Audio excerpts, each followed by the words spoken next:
Hello everyone, इस video के माध्यम से आपको पूरे सामान्य हिंदी को कवर कराई जाएगी आदित्य पब्लिकेशन से। और ये अपडेटेड किताब है 2023 की, यानी जितनी भी 2023 तक की परीक्षाएं हुई हैं सारे के प्रश्न उत्तर आपको मिलेंगे। सारे प्रश्न उत्तर है, इसमें पूरे प्रश्न पत्र हैं। और साथ ही इसमें वीडियो की परीक्षा जो 2018 वाली हुई थी उसके क्वेश्चन हैं इसमें। और आदित्य पब्लिकेशन की क्या तारीफ़ की जाए, इसके मतलब क्या नीड है और ये आपको कहाँ तक हेल्प करेगा, इसके लिए आपको अलग से वीडियो प्रोवाइड किया जाएगा फिलहाल, क्योंकि हमें जल्दी जल्दी सारी चीज़ों को कंप्लीट करना है, क्योंकि समय बहुत कम है। इसी समय में आपको वीडियो परीक्षा के लिए जो री एग्ज़ाम होने वाला है उसके लिए आपको कंप्लीट भी करना है सारी चीज़ों को, तीनों जो आपके 50-50-50 तीनों जो आने वाले हैं, और साथ ही उसको आपको रिविज़न भी करना है। तो हम फटाफट इस वीडियो को शुरू करते हैं। अलग से आपको आदित्य पब्लिकेशन में क्या क्या है वो इस नए वाले में वो आपको बताई जाएगी। वैसे ये जो नई बुक है ना वो बहुत अच्छी है, यूपी के सारी परीक्षाओं के लिए तो है ही, साथ ही बिहार के वो अन्य सभी राज्य की परीक्षाएं जहाँ पे हिंदी पूछे जाते हैं उन सभी परीक्षाओं के लिए बहुत महत्वपूर्ण है। इतनी अच्छी किताब हर बार ही बहुत बेस्ट होता है, क्योंकि इसमें ग्राफ में इतना अच्छा बताया जाता है ना कि बहुत कम समय में आसानी से सभी को समझ में आ जाता है हिंदी। और इसकी सबसे बड़ी खास बात है कि आप जितने भी चैप्टर इसमें पढ़ेंगे ना उन सारे चैप्टर के आपको इससे प्रैक्टिस क्वेश्चन भी मिल जाएगा ढेर सारा, ताकि एक एक टॉपिक के बाद हम लोग रिवीजन कर पाएँ कि हमने क्या इस चैप्टर से सीखा है।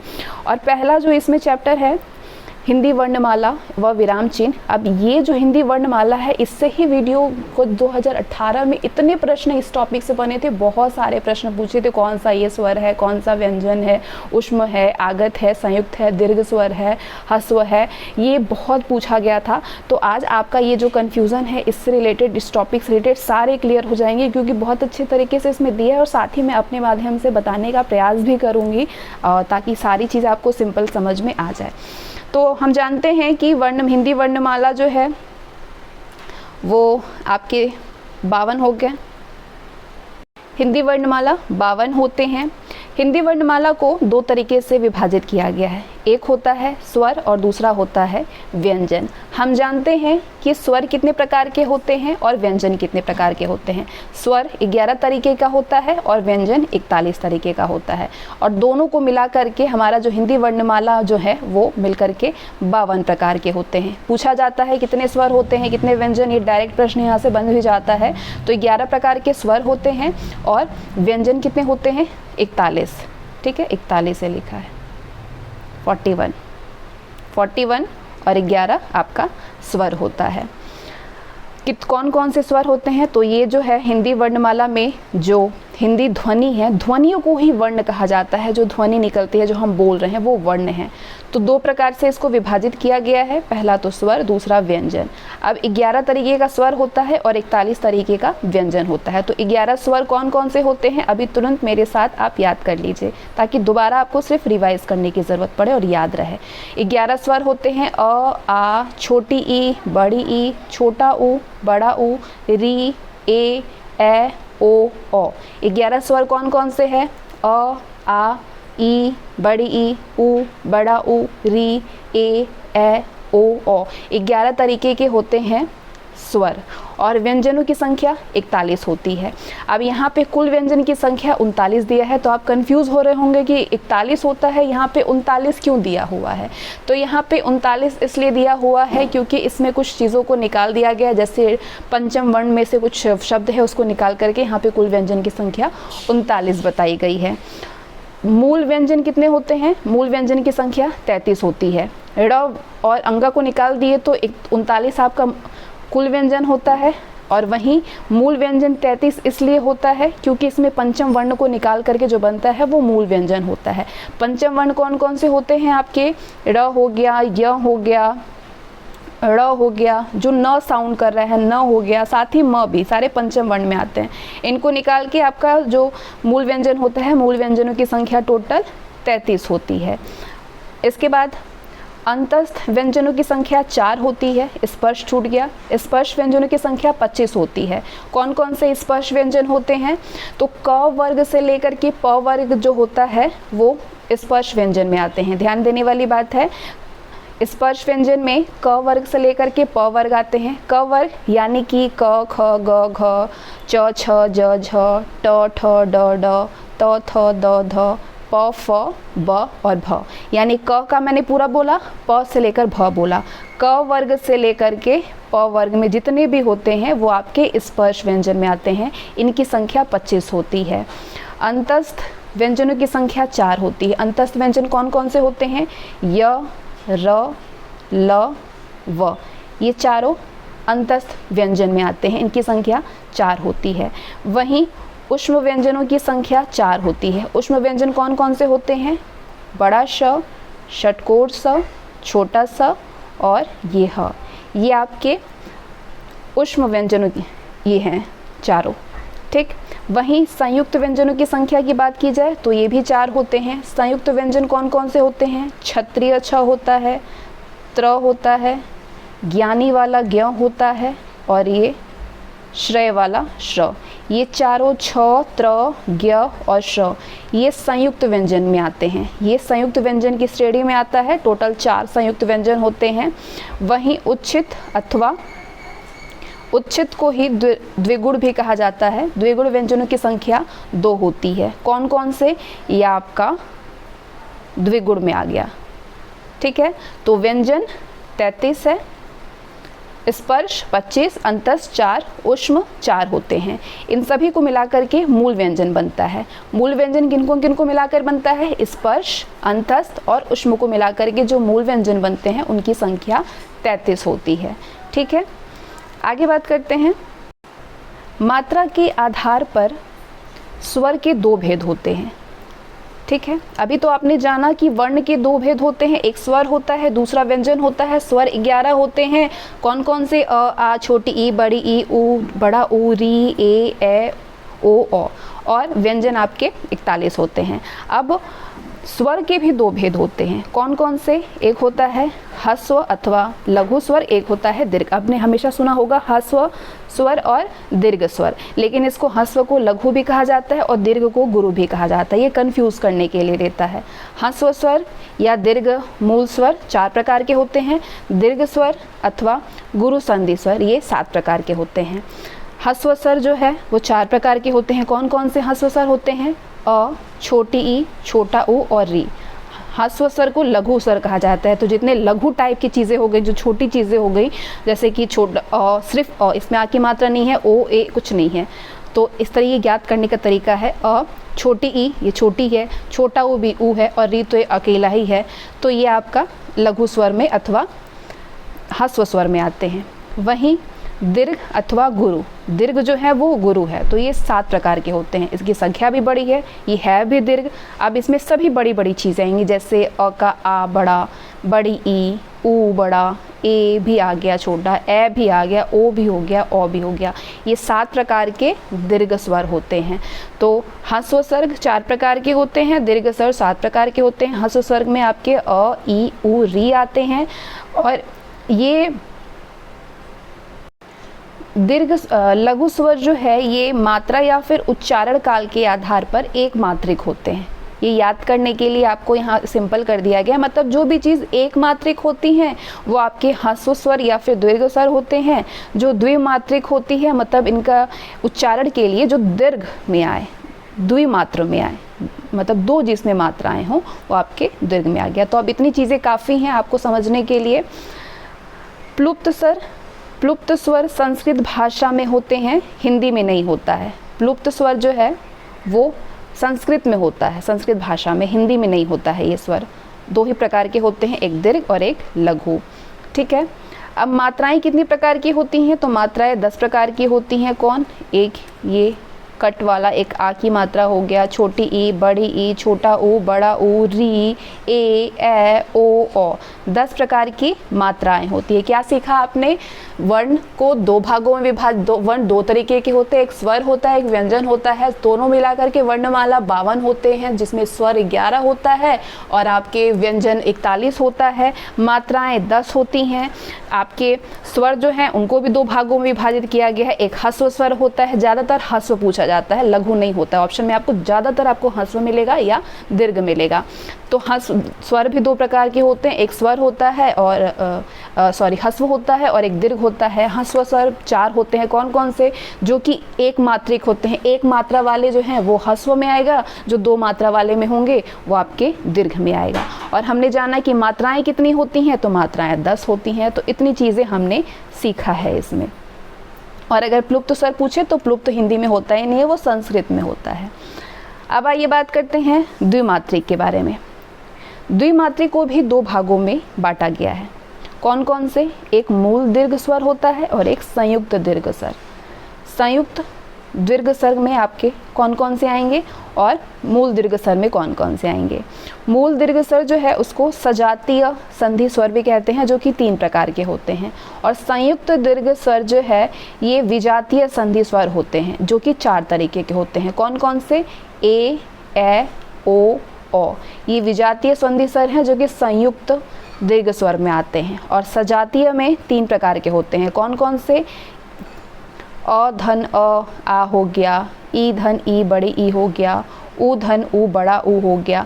तो ये आपके 3 तरीके का वैसे होता है, ठीक है। अ, ई और ऊ, अ, ई और ऊ सजातीय में, और ए, ओ विजातीय में। जैसे कि ये संधि विच्छेद आप तो समझते ही होंगे, बनाते ही होंगे, बचपन से बनाते आए हैं। अ मिल करके आ बन जाता है, छोटी मिल करके बड़ी बन जाता है, छोटा ऊ मिल करके बड़ा ओ बन जाता है। विजातीय उसी प्रकार से, विजातीय में 2 अलग अलग चीज़ें जुड़ते हैं। सजातीय में तो एक जैसे होते हैं, अपने जात के होते हैं, लेकिन विजात में अलग अलग जात के हो गए। जैसे कि अ अलग है, ई अलग है, अब दोनों को मिला के क्या बनेगा, ए बनेगा, ठीक है। उसी प्रकार से अ अलग है, ए अलग है, अ ए को मिला करके ए बनता है, अ ऊ मिला के ओ बनता है, अ ओ मिला के ओ बनता है। तो ये 2 प्रकार के होते हैं। उसी प्रकार से आपकी मूल व्यंजन जो है वो 33 प्रकार के हैं। आपने सीखा कि मूल व्यंजनों की संख्या 33 होती है। कैसे, स्पर्श, अंतस्थ और ऊष्म को मिला के। तो अब ये आप समझेंगे जो मैंने आपको बताया स्टार्टिंग में, क वर्ग से प वर्ग के जो होते हैं, क वर्ग से प वर्ग वाले सारे स्पर्श में आते हैं।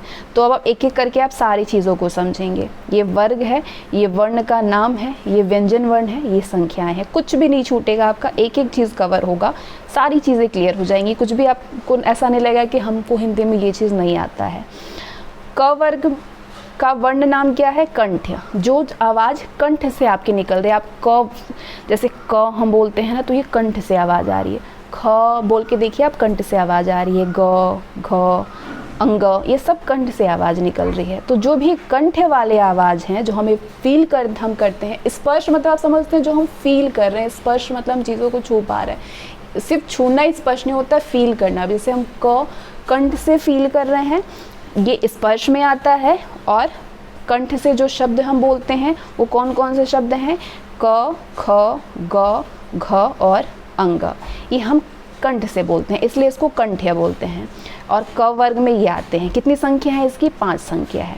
अब च वर्ग में कौन कौन से आते हैं। च वर्ग कैसे आप फील करें, क्योंकि ये स्पर्श वाली चीज़ें हैं।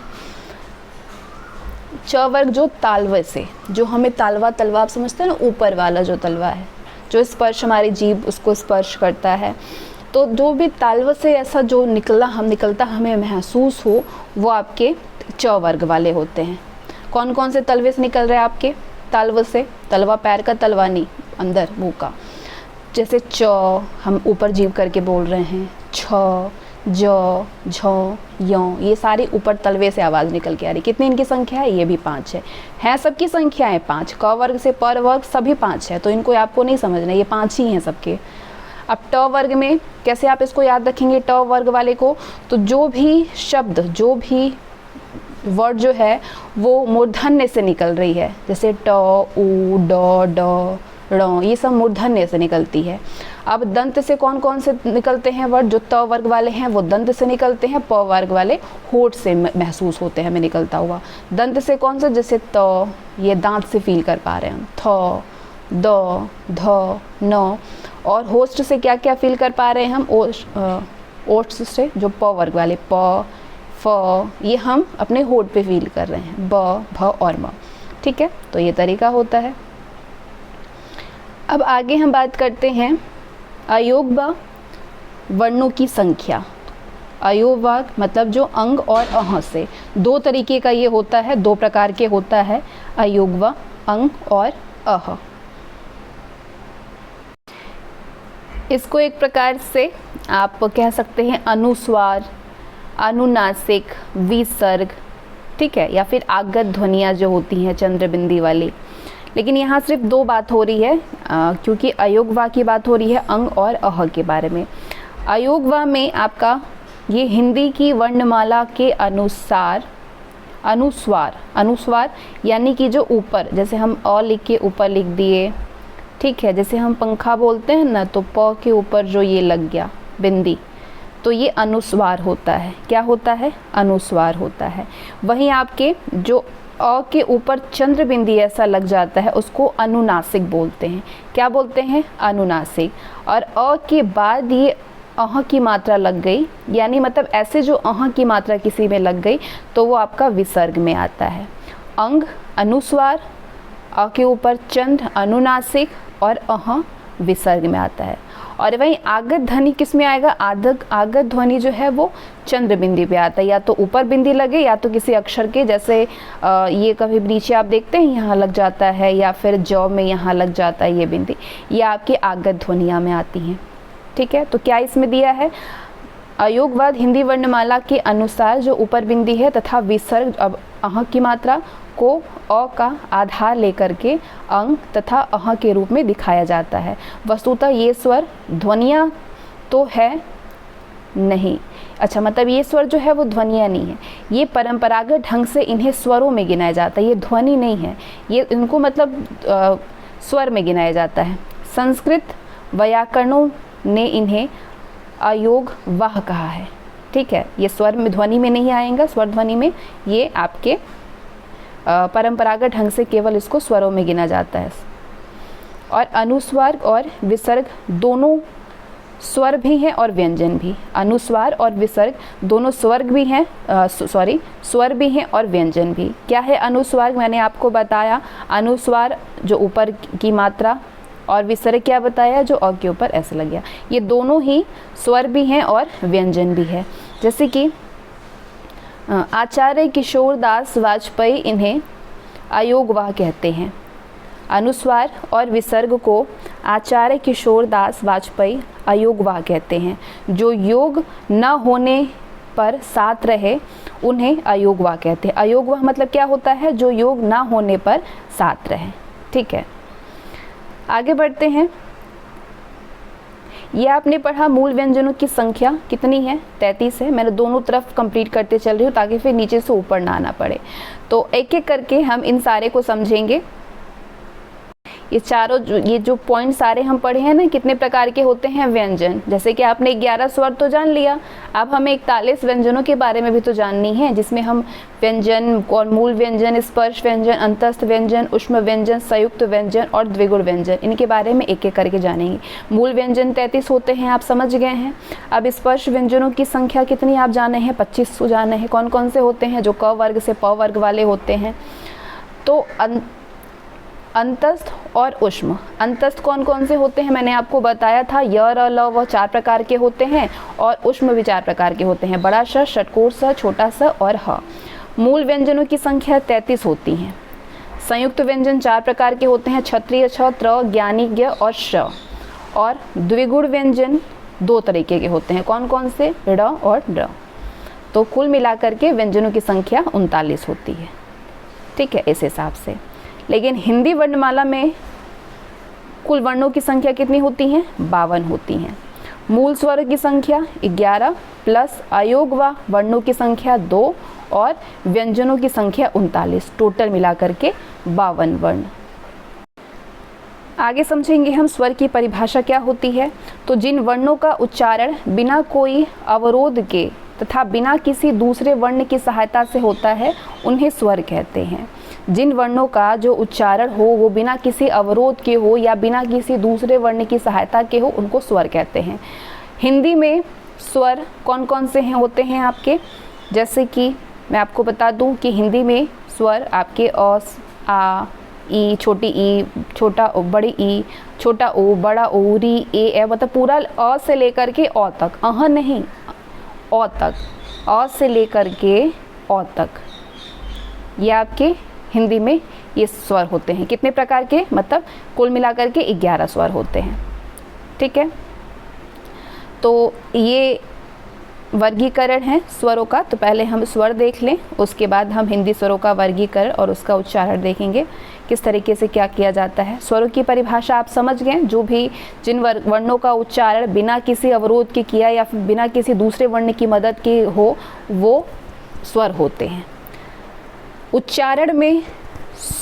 उच्चारण में लगने वाले समय या फिर मात्रा के आधार पर 2 प्रकार के स्वर होते हैं। आपने पढ़ा है ह्रस्व स्वर और दीर्घ स्वर। ह्रस्व स्वर वो होते हैं जो इसमें 1 मात्रा होते हैं, और दीर्घ स्वर वो होते हैं जो 2 मात्रा वाले होते हैं।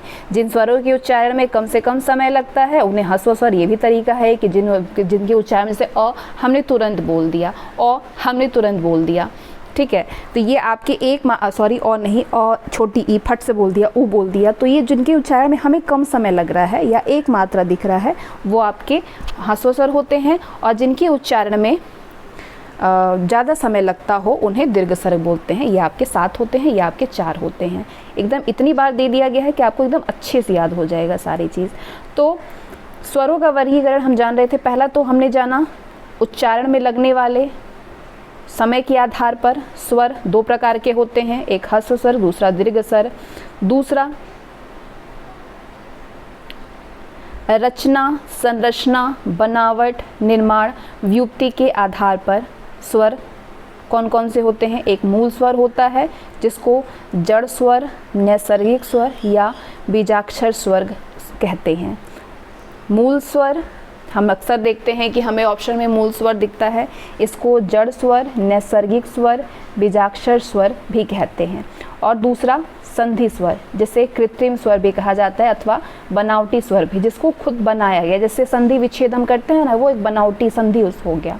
ठीक है, जिसे याद करने का ये तरीका है कि वे स्वर जो अपने आप में स्वतंत्र हो, जिनका निर्माण किसी भी अन्य स्वर के योग से ना हो, वो अपने आप ही हो, जैसे अ खुद अपने आप में है, ई खुद अपने आप, वो आपके मूल स्वर में आता है। और संधि स्वर जो 2 स्वर को मिल करके बने, वो आपके मेल से जो बना हुआ हो वो संधि। अब ये हो गया दूसरा। ठीक है, अब हम बात करेंगे संधि स्वर के बारे में। तो संधि स्वर भी 2 प्रकार के होते हैं, एक सजातीय जो अपनी बिरादरी में से बन करके मिल करके तैयार हो, एक होता है विजातीय जो कि 2 बिरादरियों के मिल करके बनता है। जैसे कि सजातीय स्वर वे स्वर होते हैं जो कि एक समान स्वरों की संधि से बने हो, मतलब वही है, मैंने सिर्फ याद करने का एक तरीका बताया।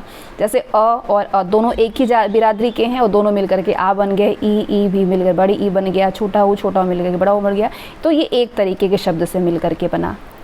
अब विजातीय 2 अलग अलग समूह के लोग आएंगे। अ और छोटे ई मिलके एक छोटे ए का निर्माण किया, अ छोटे ए मिल करके ए बन गया, अ छोटा ओ मिल करके ओ बन गया, अ मिल के अ बन गया, ओ मिल के अ बन गया, तो ये विजातीय संधि में आ गया। अब विजातीय संधि भी 2 तरीके के होते हैं। कौन कौन से? गुण संधि स्वर और वृद्धि संधि स्वर, जिसको मिश्रित संधि स्वर भी कहा जाता है। गुण संधि स्वर जो छोटी छोटी से मिल करके बने, अ ई मिल के ए बन गया, अ ए मिल के ए बन गया। लेकिन वृद्धि संधि स्वर, इसको मिश्रित भी कहा जाता है। ये होता है अ, ये सारे आपके मिश्रित में आते हैं। अ छोटा ओ मिल के ओ बन गया, ओ मिल के ओ, ये मिश्रित वाले हैं और ये एक जैसे छोटे छोटे मात्रा से बन के आते हैं। तो ये गुण दर्शाते हैं, ये वृद्धि दर्शाती है। आगे बात करते हैं हिंदी स्वरों का वर्गीकरण। उच्चारण की दृष्टि से हम जानेंगे हिंदी स्वरों का वर्गीकरण। तो स्वर ध्वनियों का सामान्य परिचय हम देखेंगे। एक ध्वनि के आधार पर कैसे हम स्वर को याद कर सकते हैं, कैसे हम जानते हैं अग्र स्वर, मध्य स्वर, पश्च स्वर, संवृत, विवित्र। ठीक है, तो सबसे पहले स्टार्ट करते हैं हम जीभ के भाग से। अब जीभ के भाग से हम शुरू करते हुए एक जीभ का अग्र भाग, आगे का हिस्सा, बीच का हिस्सा और पीछे का हिस्सा। आगे के अंतर्गत आपके, जैसे आगे में हमने आगे से बोला, फील करिए आप, ई हम आगे से बोल रहे हैं, जीभ के आगे का प्रयोग हो पा रहा है। छोटी ई, ए बोल पा रहे हैं। मध्य से हम क्या यूज़ करेंगे, मध्य में सिर्फ आपके अ, हमको फील हो रहा है कि हम मध्य भाग से बोल पा रहे हैं अ। और पश्च से हम क्या क्या पीछे से क्या क्या बोल सकते हैं, ऊ जो पीछे साउंड कर रहा है, दोनों ऊ, ओ, औ, आ, औ, ये सब पीछे साउंड कर रहा है, तो ये पश्च भाग में आते हैं। तो यहाँ चलिए परिभाषा देख लीजिए क्या कह रहा है कि जिन स्वरों के उच्चारण में जीभ का अगला भाग ऊपर नीचे उठता है, ठीक है, ऊपर नीचे उठता है। आप ई बोलिए, ई तो ऊपर नीचे समझ में आ रहा है, तो वो आपके अग्र स्वर कहे जाते हैं। जैसे ई, बड़ी ई, री, ए, ये 5 इनकी संख्याएं होती हैं।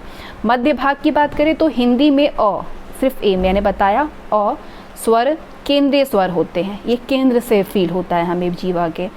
इसके उच्चारण में जीभ का मध्य भाग थोड़ा सा ऊपर उठता है, एक होते हैं मध्य भाग वाले। और पश्च भाग से जिन स्वरों के उच्चारण में जीभ का पिछला भाग सामान्य स्थिति से ऊपर उठता हो वो पश्च स्वर कहे जाते हैं। जैसे कि आ, ऊ, मतलब हम ऊपर नीचे इसको फ्लक्चुएट कर पा रहे हैं, ऊ, ओ, औ, इनकी 5 संख्याएं होती हैं। 5 प्रकार के ये होते हैं। और अगर चंद्र वाले को ले लिया जाए तो इसमें एक ऐड करके ये 6 हो जाता है, ठीक है। जीभ में कौन सा भाग उच्चारण में भाग लेता है, तो अग्र स्वर में। पश्च भाग से जिन स्वरों में उच्चारण में जीभ का पिछला भाग यूज़ हो, और ठीक है, और मध्य भाग हमने समझ लिया। चलिए आगे बढ़ते हैं हम।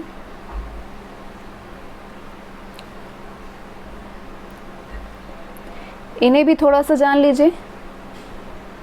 आगत ध्वनि, आगत ध्वनि में ये अ जो ऐसे करके आता है ना, इसको हम अ ही, भले अ ये नहीं है लेकिन हम इसको अ ही पढ़ते हैं, जैसे ऑरेंज के लिए हम पढ़ेंगे।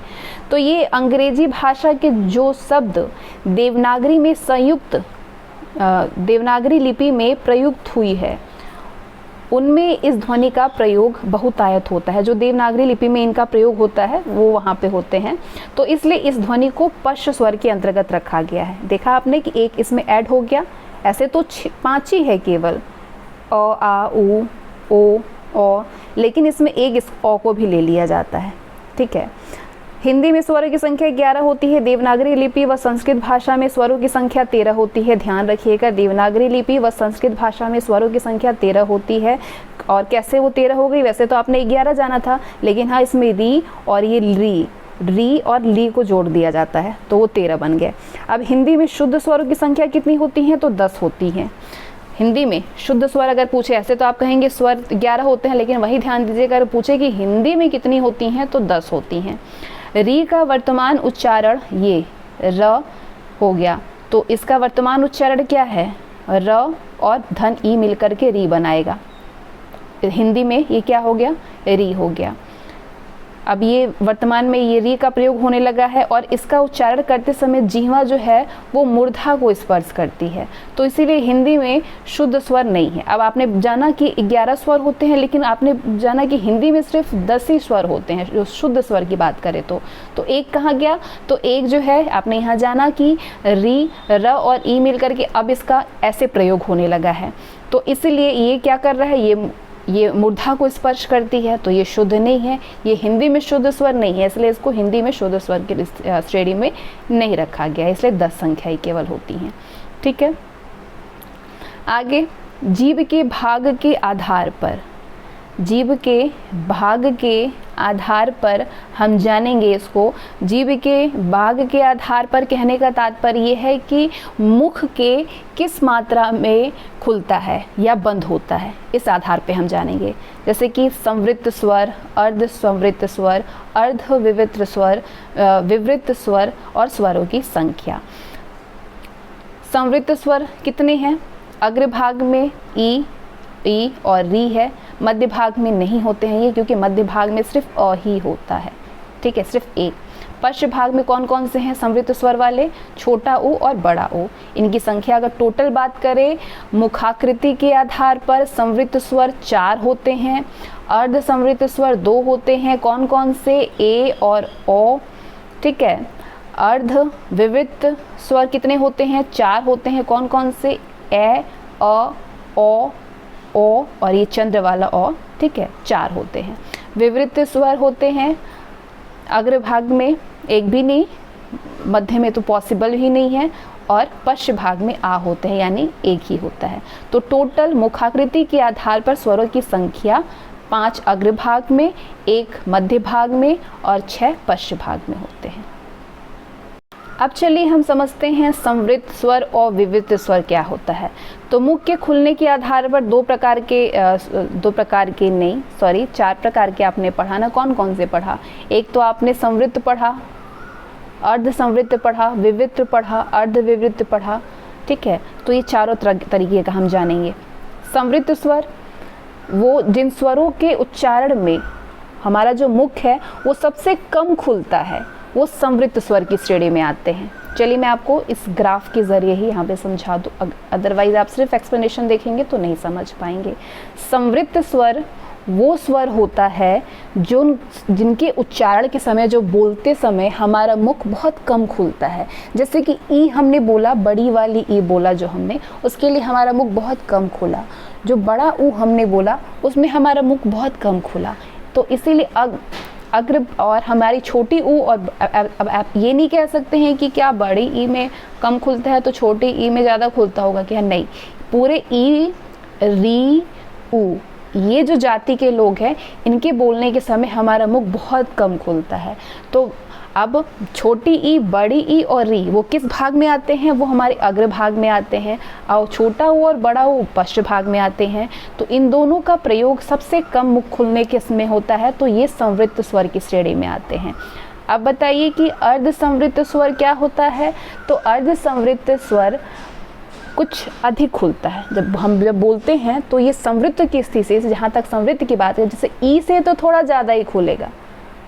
अर्ध वाला जो है वो ई से, संवृत से ज़्यादा मुख जिसमें खुले, केवल संवृत ज़्यादा खुले, सबसे नहीं, संवृत से जिसका मुख ज़्यादा खुले वो अर्ध संवृत की श्रेणी में आता है। जैसे कि ई, ऊ, ये अर्ध संवृत की श्रेणी में आता है। अर्ध संवृत की श्रेणी में आपके कौन कौन सा आ गया? अर्ध संवृत की श्रेणी में ए और ओ आएगा, ठीक है। अब अर्ध विस्तृत की बात करेंगे, अर्ध विवित्र स्वर की बात करेंगे। अर्ध विवित्र स्वर जो है ये विवित्र की तुलना में थोड़ा कम खुलता है, ठीक है, विवित्र की तुलना में थोड़ा सा कम खुलता है। और जैसे इसमें आपके ए, ओ, इसमें थोड़ा सा ज़्यादा। अब विवित्र स्वर जो है सबसे ज़्यादा खुलता है। आ, बड़ा सा मुख खुला हमारा तो केवल, और आ किस में आता है? वो हमारे पश्च भाग में, ऊपर नीचे फ्लक्चुएट होता है तो पश्च भाग से ये फील होता है, तो आ। अब आप समझ गए होंगे कि संवृत स्वर, अर्ध संवृत स्वर, अर्ध विवृत स्वर और विवृत स्वर क्या होता है। चलिए अब परिभाषा के माध्यम से देख लीजिए। संवृत स्वर जिन स्वरों के उच्चारण में मुख सबसे कम खुलता है, अर्थात लगभग बंद ही रहता है, जैसे कि ई, बड़ी ई, ऊ, री, इन स्वरों के उच्चारण में। विवृत स्वर जिस स्वर के उच्चारण में मुख सबसे अधिक खुलता है, यानी पूरा खुल जाता है, जैसे आ के उच्चारण में हमारा मुख पूरा खुल गया, वो विवृत स्वर होते हैं। अर्ध संवृत स्वर, अब संवृत आपने जो पढ़ा कि इसमें थोड़े से कम खुलते हैं, अब जाहिर सी बात है कि अर्ध संवृत में उससे भी संवृत की स्थिति से कुछ अधिक खुलता हो, यानी कि मुख आधे से कम खुलता हो, तो ए और ओ ये आपके अर्ध संवृत में आ गए। अब विवृत स्वर विवृत से कम ही खुलेगा, विवृत की तुलना में थोड़ा कम खुलता है, यानी मुख आधे से ज़्यादा खुलता है, जैसे ओ, ए, ओ, इनके उच्चारण में। तो 4 प्रकार के होते हैं। अब ये मुख के आधार पे हो गया। अब हम बात करेंगे ओठों के। ओष्ठ यानी ओठ, ओष्ठों अथवा मुख्याकृति के आधार पर, ओठों अथवा अगोलाकार स्थिति के आधार पर, ठीक है। कितने प्रकार के होते हैं? तो एक होता है वर्तुल स्वर अथवा गोलाकार, इसको बोलते हैं, या वृत्तमुखी बोलते हैं, या वृत्ताकार बोलते हैं। दूसरा अवृत्तमुखी कहते हैं इसको, जिसको प्रसृत अथवा अवृत्ताकार भी बोलते हैं। क्या होता है ये? सबसे पहले हम समझेंगे वर्तुल स्वर को।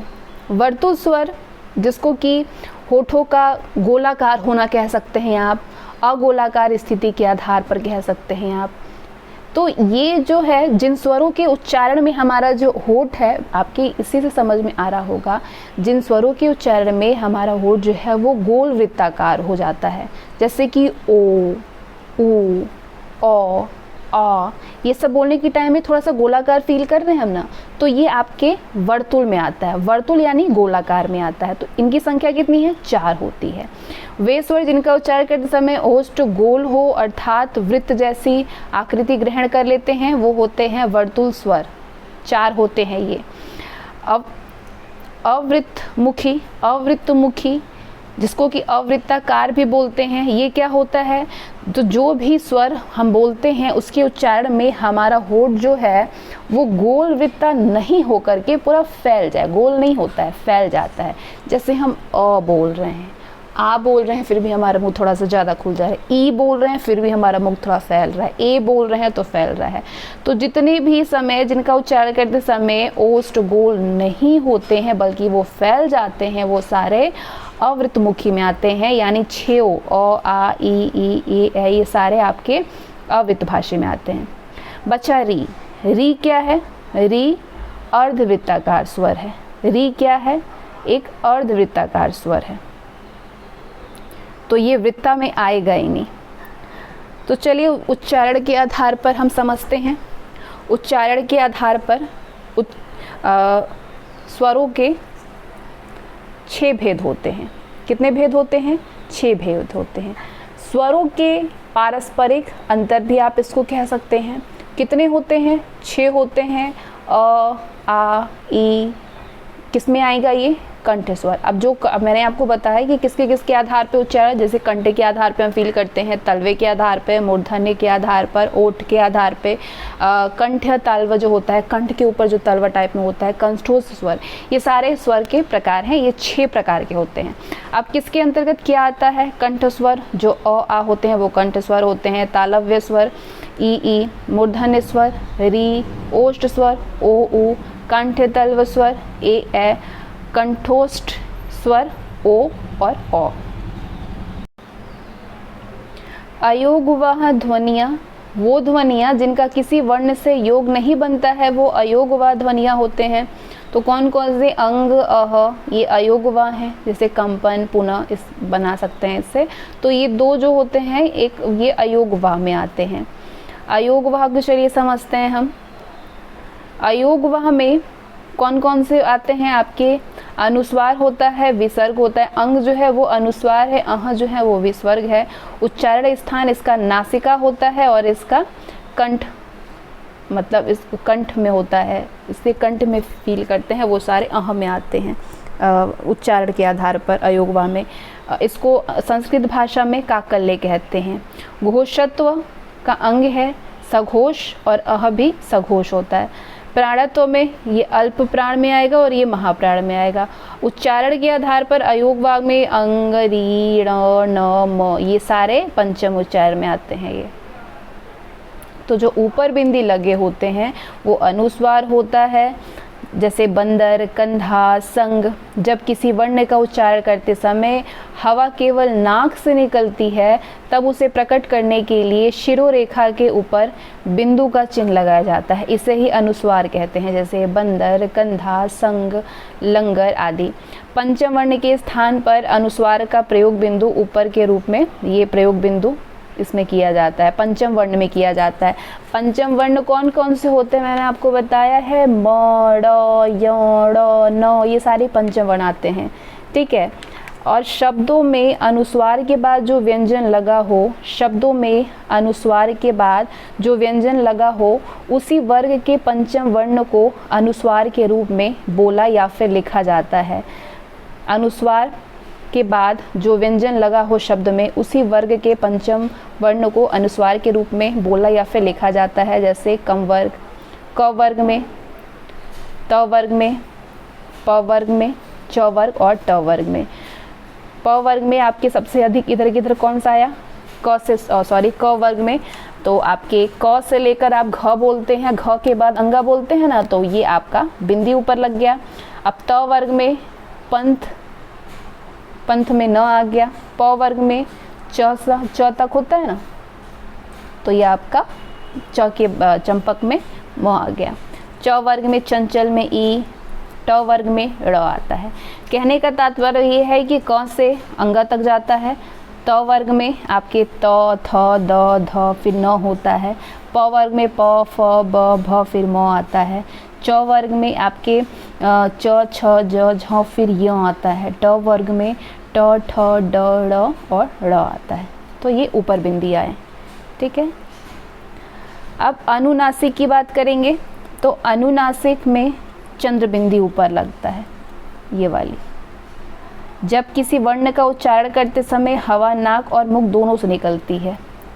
अनुस्वार में केवल नाक से निकलती है, लेकिन अनुनासिक में मुख और नाक दोनों से निकलती है, तब उस वर्ण के ऊपर चंद्र बिंदु लगाया जाता है। इसे ही अनुनासिक कहते हैं, जैसे पंखुड़ी, तांगा, लहंगा, धसना, हंसी आदि।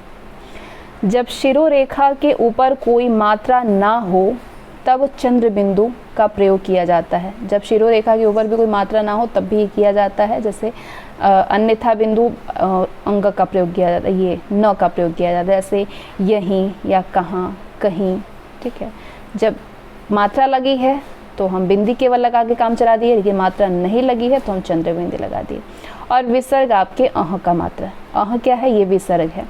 इस ध्वनि का उच्चारण ह के समान होता है, ये स्वर नहीं होता है। अह जो है ये स्वर नहीं होते हैं, इसे अ के साथ जोड़ करके अह की तरह लिखा जाता है। इसका प्रयोग संस्कृत के तत्सम शब्दों में किया जाता है, जैसे प्रातः, अतः, स्वतः आदि।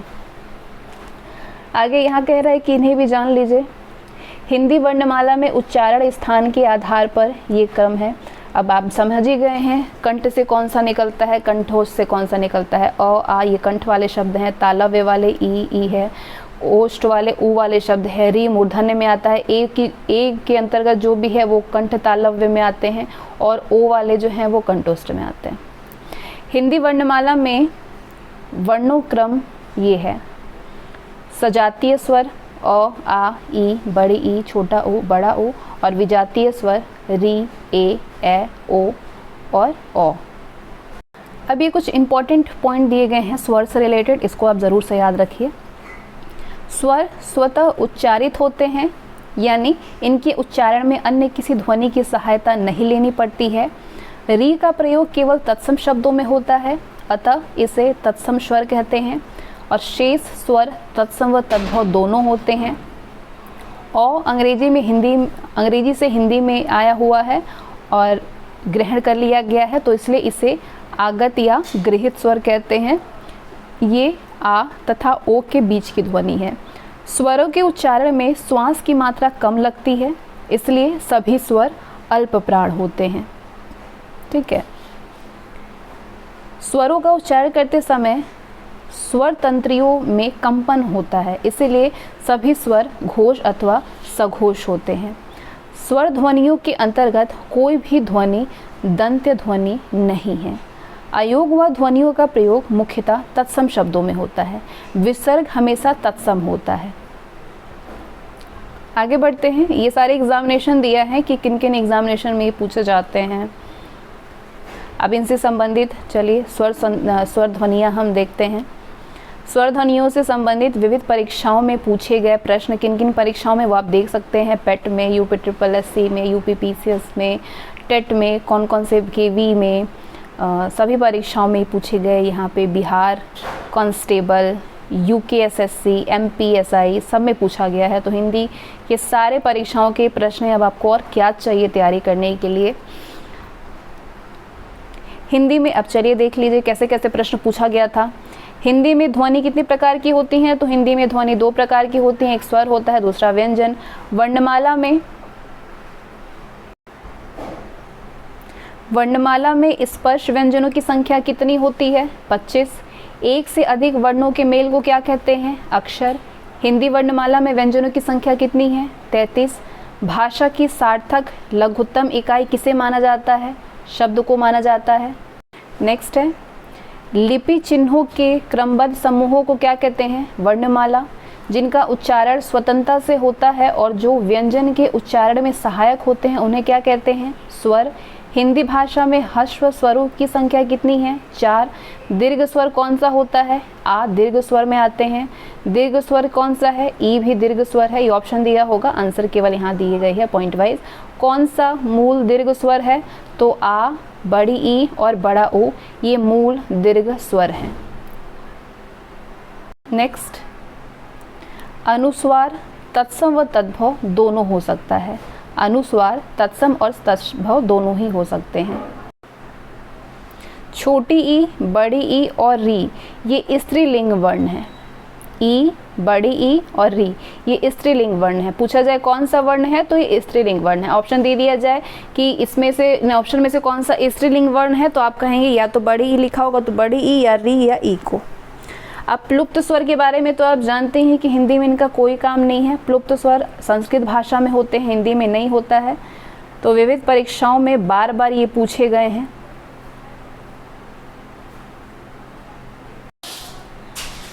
हिंदी में सामान्यतः प्लुप्त स्वर का प्रयोग नहीं होता है।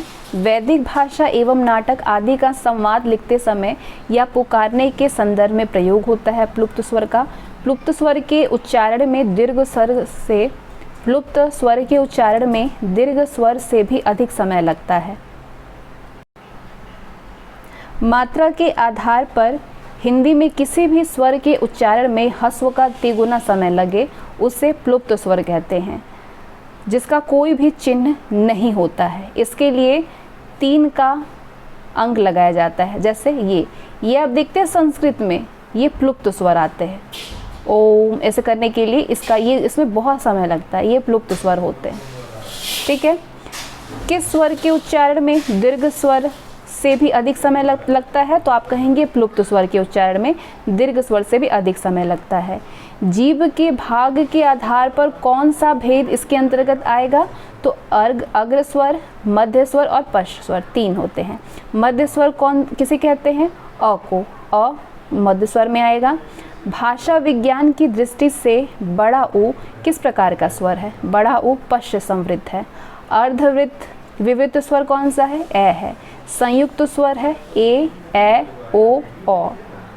कंठ तालव्य स्वर कौन से हैं? ए और ए। कौन से शब्द में अनुनासिकता है? तो संभालना और कटीला, इसमें अनुनासिकता है। किस वर्ण का उच्चारण स्थान कंठ तालु है? ए और ए कंठ तालव्य है। ए के उच्चारण स्थान का नाम क्या है? कंठ तालव्य। स्वर ए का उच्चारण स्थान कौन सा है? कंठ तालव्य। मात्रा के आधार पर स्वर कितने प्रकार के होते हैं? तो 2 प्रकार के होते हैं। प्लुप्त स्वर संस्कृत भाषा में होता है, हिंदी में नहीं होता है। वर्ण तालिका के अनुसार स्वर दीर्घ, ह्रस्व, दीर्घ और प्लुप्त क्या है? तो वर्ण तालिका के अनुसार ये सब जो है ये स्वर में आते हैं। जिनकी ध्वनि केवल मुख से निकलती है उसको बोलते हैं निर्नुनासिक स्वर। भाषा की सबसे छोटी इकाई है वर्ण। हिंदी भाषा में कितने स्वर हैं? 11। हिंदी भाषा में कितने व्यंजन हैं? तो कहेंगे आप 33। हिंदी वर्णमाला में अगर वर्ण पूछे तो 52 है, ध्यान रखिएगा। व्यंजन और स्वर के संयुक्त रूप को क्या कहते हैं? तो अक्षर कहते हैं। वर्णमाला किसे कहेंगे? वर्णों के व्यवस्थित समूह को वर्णमाला कहते हैं। नेक्स्ट है प्लुप्त स्वर कौन सा है? तो ये प्लुप्त है जो ऐसे ओ बनता है, बीच में ऊ बनता है। कौन सा स्वर संवृत है? ई संवृत है। स्वरों के उच्चारण में लगने वाले समय को क्या कहते हैं? मात्रा। स्वर किसका भेद है? वर्ण का। मात्रा स्वर को क्या कहते हैं? समरूप कहते हैं या ग्रेफीम कहते हैं। ओ किस प्रकार के वर्ण है? ये कंठोष्ठ है। स्वर ध्वनि के प्रकार हैं ह्रस्व, दीर्घ और प्लुप्त। हिंदी में अग्र अवृत्ता का संवृत्त स्वर ध्वनि है ई। वर्णों के समुदाय को क्या कहते हैं? वर्णमाला कहते हैं।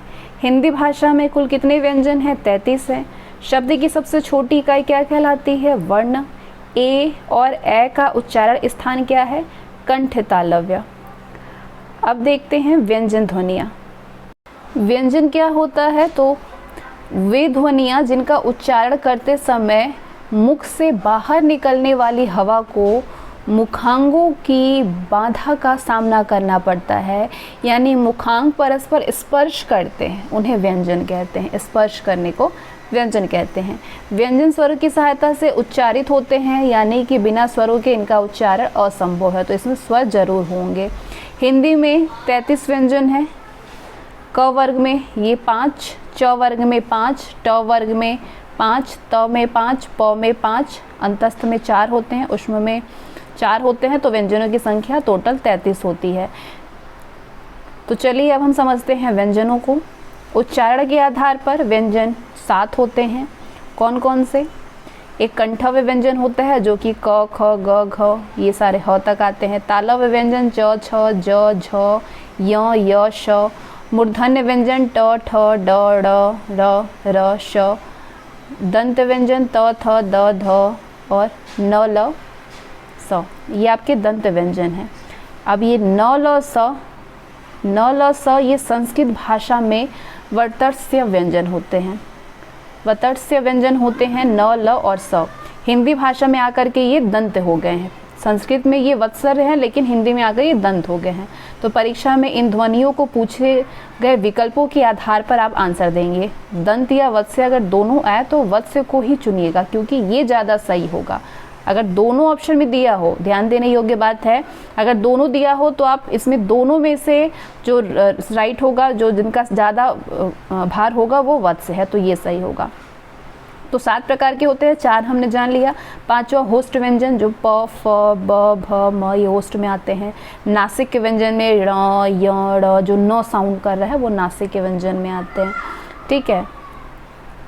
अब कुछ लोग जो हैं वो मूर्धन्य नहीं समझते होंगे, वत्स नहीं समझते होंगे, दांत नहीं समझते होंगे, तो इसीलिए क्या किया गया है, इसमें एक डायग्राम बना दिया गया है आपके पूरे ऊपर का एरिया नेक तक, कि आप इसको समझ जाइए कि कहाँ कौन सी चीज़ होती हैं।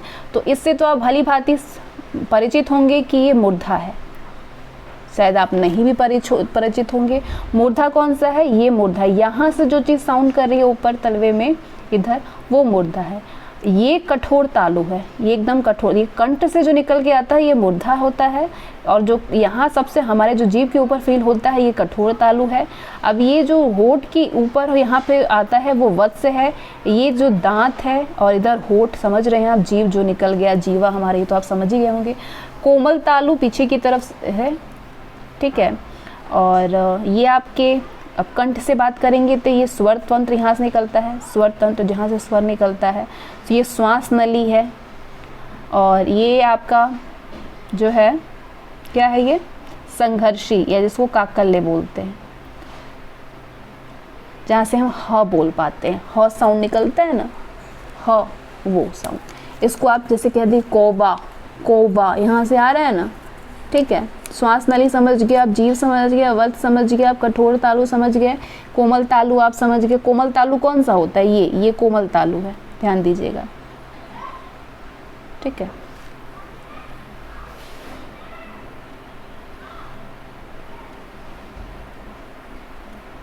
तो कौन स्थिति आप मुख्य समझ गए कि मूर्धन्य कहाँ से साउंड करेगा तो हम समझेंगे कि ये मूर्धन्य से समझ में आ रहा है, कहाँ से साउंड करेगा तो हम दंत समझेंगे, कहाँ से साउंड करेगा तो हम वत्स समझेंगे, कहाँ से साउंड करेगा तो हम स्वर तंत्र समझेंगे। समझ गए आप?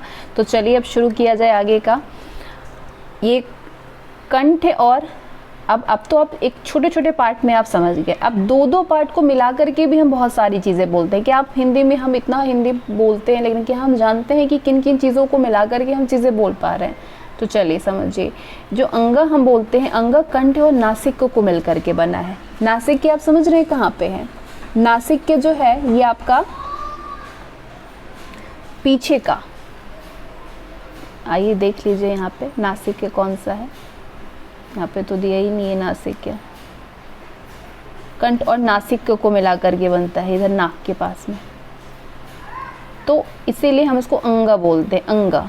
ठीक है। कंठ और नासिक के से आवाज़ आ रही है।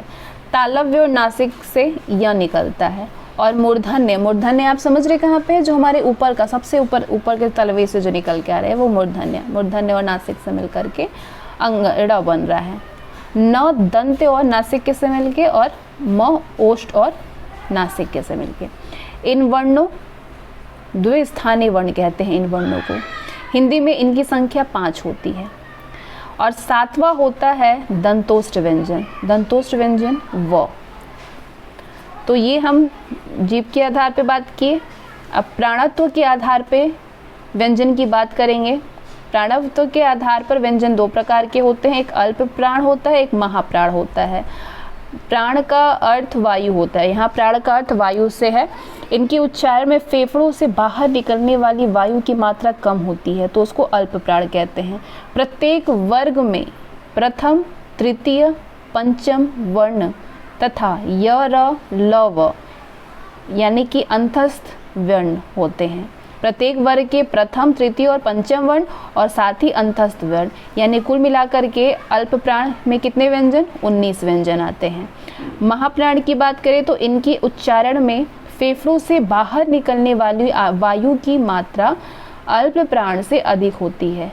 इसमें प्रत्येक वर्ग के द्वितीय, चतुर्थ वर्ग और आपके श, स, श यानी उष्म वर्ण इन दोनों के आते हैं। तो मतलब कि महाप्राण में व्यंजनों की संख्या कितनी है? 14 है। एक तो प्रत्येक वर्ग के द्वितीय और चतुर्थ वर्ण और उसके साथ ही उष्म वर्ण मिलकर के 14। अल्प ध्वनियों की संख्या 19 होती है और अनुस्वार को मिला करके, अनुस्वार स्वर को मिला के 11 मिला देंगे। अनुस्वार स्वर कितने होते हैं? 11 यानी 31 टोटल। 14 व्यंजन होते हैं इसमें महाप्राण ध्वनियों की संख्या में, और विसर्ग को मिला करके ये 15 हो गया।